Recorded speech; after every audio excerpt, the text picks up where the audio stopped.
pamoja na mtoto wake, na rehema na baraka na huruma wa Mwenyezi Mungu ndiyo ambayo imetufanya mpaka leo hii sisi Waislamu tumeletewa kichinjio kwa maana ya mnyama. Lakini kama isingekuwa hivyo, basi yawezekana ule utaratibu ungepita, ingekuwa mtoto kuchinjwa na mzazi wako ingekuwa ni jambo la kawaida. Lakini tunamshukuru Allah subhanahu wa ta'ala, Nabii Ibrahim alipewa mtihani huo, lakini aliweza kufaulu, kwa maana yeye aliweza kuvuka mtihani huo. Na mtazamaji wa ZBC2 wema unaoendelea hivi sasa, waumini kutoka hapa Masjidi Mtoro wanaondoka, wanakwenda kutekeleza ibada hiyo ya kwenda kuchinja.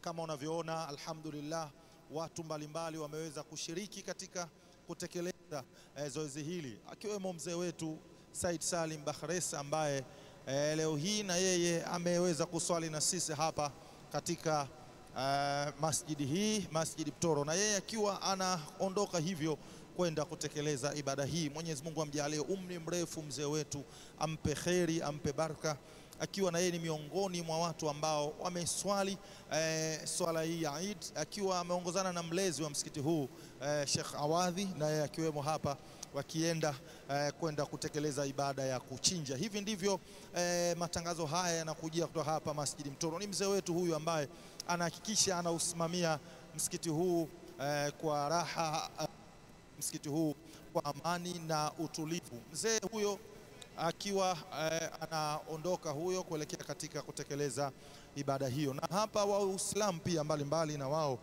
ambao wameshiriki ibada hii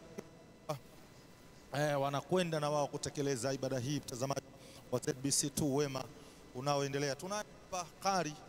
Huyu ni moja kati ya maimamu ambao walikuwa wanatuswalisha mwezi mtukufu wa Ramadhani, na yeye ni moja kati ya watu ambao leo walilahi alhamdu